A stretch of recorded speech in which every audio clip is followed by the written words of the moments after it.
There was a guy who came into my home and he tried to kill me. Please, send a police and ambulance now. 123 Hemlock.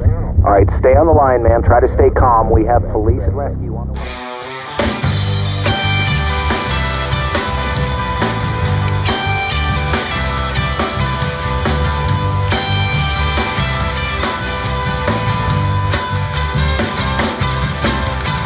Hey guys, it's Kelly here from Armed and Feminine, and we're with our favorite LEO, Corporal Shaw, who's going to go over some information with us today about what really happens in the aftermath of a shooting. So often I'll see people post on social media or talk in conversation that, hey, somebody breaks into my house, I'm just shooting them. But I don't think people truly think through what's going to happen after that happens, because the process is huge. So today, that's what we're going to discuss. So I had just made the 911 call to the police, and we're just going to go through those steps. So I had called 911 and just said, hey, I've been the victim of a crime. Come on over, help me out. What's going to happen next when you show up? For sure.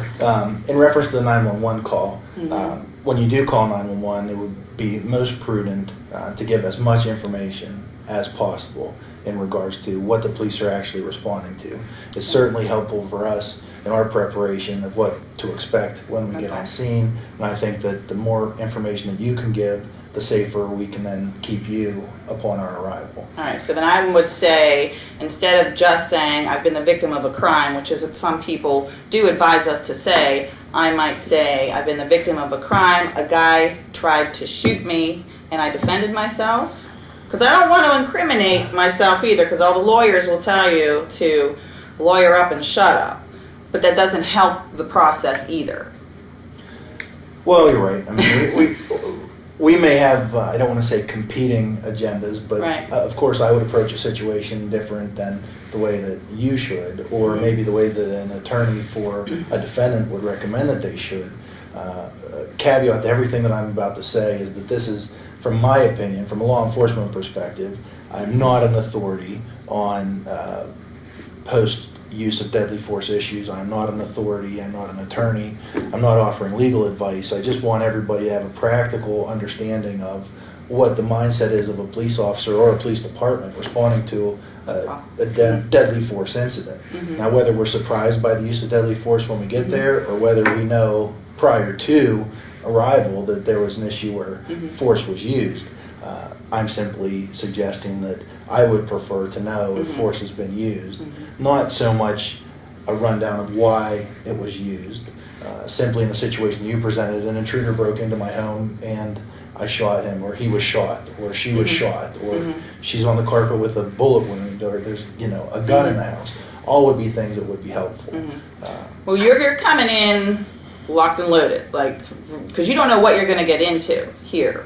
So it would be helpful for me to say, hey, I'm a middle-aged female, tall with long brown hair, and I'm a good guy and I'm wearing a blue jacket. Don't hurt me. I think that would be excellent to say. Okay. But I wouldn't be forthcoming with you if I didn't say that, even if you did say those things, you may not get the treatment that you would expect as being the quote-unquote good guy. Because you don't know. Because we don't know. Because unfortunately there are a lot of folks that may try to disguise what occurred. Maybe a potential ambush situation, maybe a danger to us. So we're going to handle the situation with every precaution and safety that we can. And believe me when I tell you that law enforcement is trained and qualified to respond to situations like that. And it's not just to say, well, let's just take someone's word for it over the phone that a person in a blue shirt is the good guy, and there's a bad guy laying on the ground. And so when you get there, just simply go to the bad guy and deal with that situation. So there is a police mindset. I can assure you that if there's a use of deadly force, that there's going to be, one, a stress reaction on behalf of the shooter, and there's going to be a stress reaction on behalf of the law enforcement officer arriving at the scene. Both are likely to experience a little bit of tunnel vision. Both blood pressure is going to be elevated. There's going to be a natural fight or flight instinct. There's going to be an adrenaline dump in both directions. And really what separates use of force from law enforcement perspective, for use of force from a citizen's perspective, in my opinion, is just the amount of training in Right. dealing with that. It's relatively simple, I would assume. I know this for a citizen to lawfully possess a firearm. Right. But there's not a great deal of mandatory training, if any, for a Correct. citizen who experiences one of those situations. God forbid that this ever happens to anyone, but if you need to use deadly force to save your life or the life of someone else, and it is imminent and they are in danger and there is no other opportunity. Right. Once you pull the trigger, which you may at the range be trained to do, you are going to have a reaction Correct. after the fact that you're not going to be expecting, that you're not going to be trained for. And you can't really prepare for that until you're actually in the situation. I mean, you might familiarize yourself with what the body's reactions are going to be, or you might do some stress training with a trainer or at the range, but it's still not going to be the same thing. So we don't know. We don't know how For we're going to react. And even in law enforcement, there are not a Right. whole lot of real life training scenarios that you can engage True. in to prepare yourself. Most of the experience that's gained by law enforcement is when it happens, and you understand what it feels like when you're responding to that call. But you know, the life of police work is this: that the reality is there are long periods of how do I put this? There are long periods of mundane activity and brief moments of extreme excitement. Okay. And when you're responding to a call where you know that there's been a use of deadly force, or there's an injured person, or there's a traffic accident, or these special occasions that are different from the flow of every day, law enforcement responding is going to have a stress reaction. It's human nature. Right. And you, after engaging in a use of force, are going to have, I would assume, a multitude of reactions that range anywhere from thank goodness to oh my goodness, what have I done, To everywhere in tears between. and- That's right. And so there's not a pristine environment Right. where a police response to a use of deadly force is going to occur. There's simply not. So Would you like, for when you arrive on scene, should I be outside waiting for you? Should I stay inside? Does it matter? well, if you've used deadly force and you've used it lawfully in your own opinion, I would be of the impression that there was a significant risk to your life inside the home. Okay. So I would not want to recommend anyone do anything that would be contrary to maintaining that level of protection for themselves. Now, as a police officer, my preference for everyone would be, if I were to respond, be one of the first responding officers, I would not want to search for the person who had Pull the trigger. pulled the trigger. Okay. I would rather have that person be visible as I pull up. And I like would this. certainly rather they have their arms or their hands free, assuming that keeping your hands free is still maintaining your level of safety. Right. If it's not, it's okay, because as police officers, we're trained for that type of response too.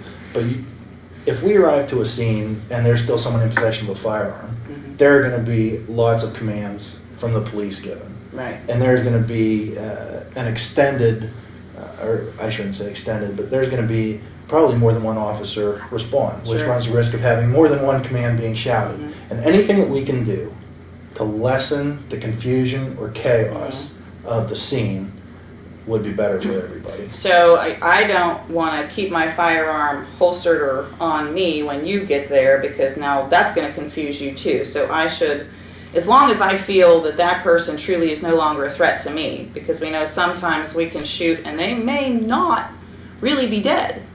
You know, so unless we're really certain and sure that this person is no longer a threat, we should put our firearm aside so you don't see it.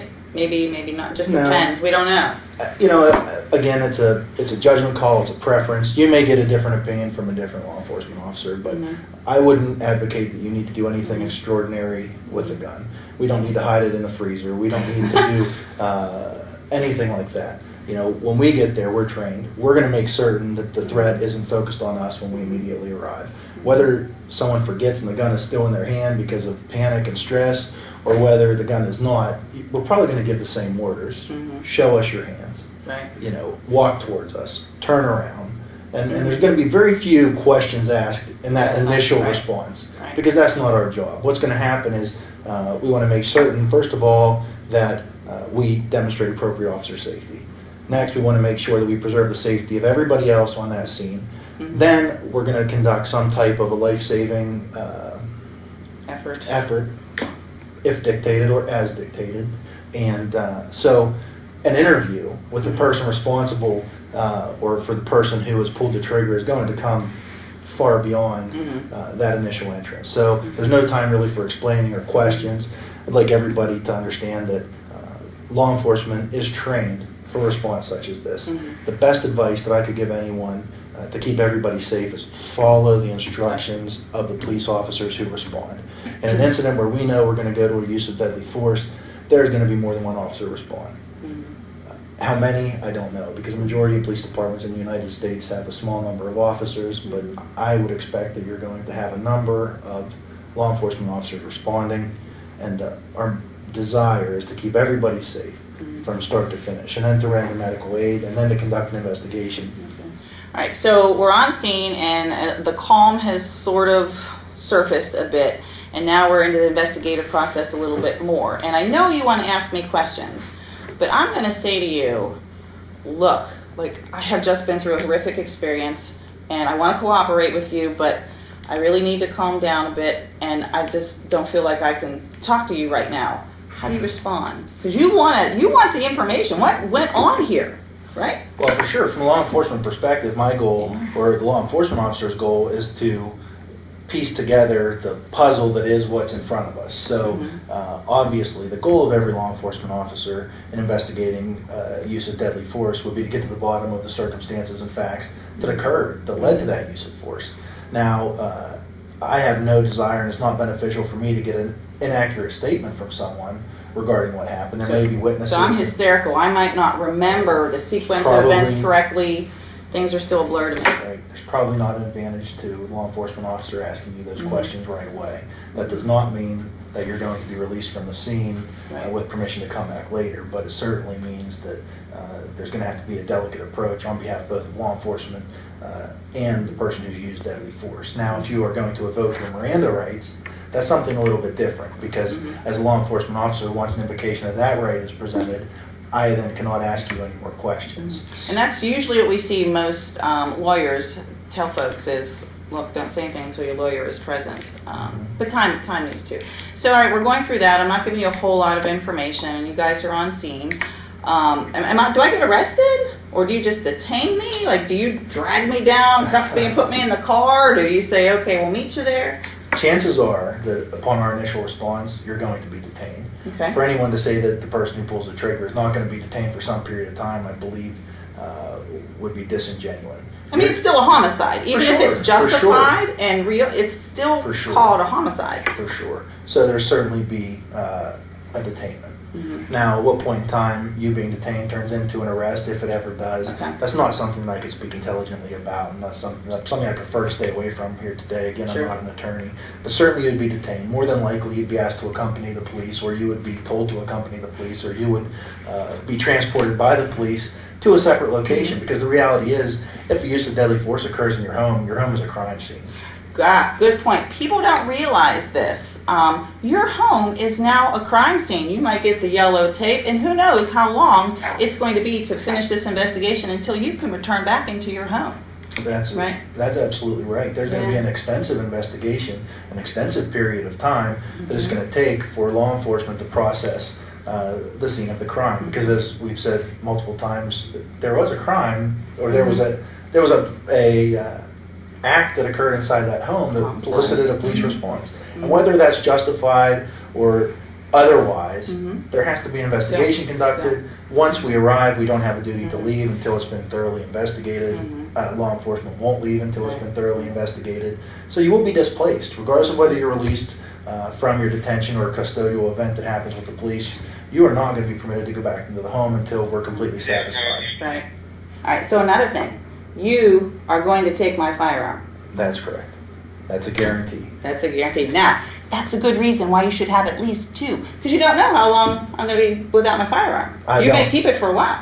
I can speculate it will be kept for a period of time. Does that infringe on my CCW permit at all? Am I still allowed to keep that while this investigation goes on? Well, because it's only that gun you take. You don't take my other guns. That's correct. If you were arrested, I think that would impact. Right, but not while I'm detained. Carry. A detainment would not. Okay. And again, I want to stress, law enforcement's goal is to find out what happened, why it happened, how it happened, when it happened, who it happened to. So we have no interest in getting anything wrong. As a matter of fact, it makes our lives more difficult when we get things wrong. So we want to be as thorough as possible. And that would dictate that your gun is going to go through a series of tests and analysis that would prevent it from being returned to you. But of course, if you're released from the initial detention, then you would have every right and privilege afforded to you prior to. So here we want 911, give as much information as we can and a description of the good guy, if you could say, and what went on without incriminating ourselves as much as possible. Follow the instructions of the LEO because they don't know what they're getting into. If it tells you to put them up, do whatever they say because we want to keep everybody safe. You're going to try to get as much information in the home as possible, look at physical evidence. And if there are any witnesses, you're going to try to look for any witnesses, right? And moreover, I get detained, I lose my firearm, and my house is a crime scene. And moreover, the whole psychosocial makeup of this person is now changed. And we just don't know what that's going to do to us as a person psychosocially for the rest of our lives. We have to live with that. Well, you're right. And from a law enforcement perspective, I would say that our number one goal is to keep everybody safe.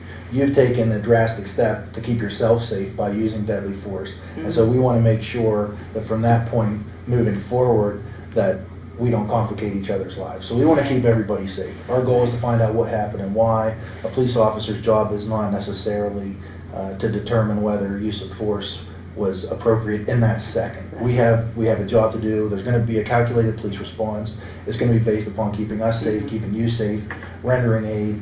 It is going to be stressful for everybody. It is going to be chaotic, and we cannot change that. Right. But the more training, the more things like we're doing here today and that you're doing can At least only prepare help. people a little bit for what might happen. That's right, So, because you have to know. Good. Well, all right, there you have it, folks. And I will say I was mistaken. Since our last video, we got an extra stripe. Our LEO is now a sergeant, and we're really glad to have him in our town protecting us here. So, sir, I want to say thank you again. I'm sure I'll be looking you up for another one. Okay. And until that time, I'm Kelly from Armed and Feminine. Hit the subscribe button, leave us a comment if you like, and remember, it's your life. Protect it.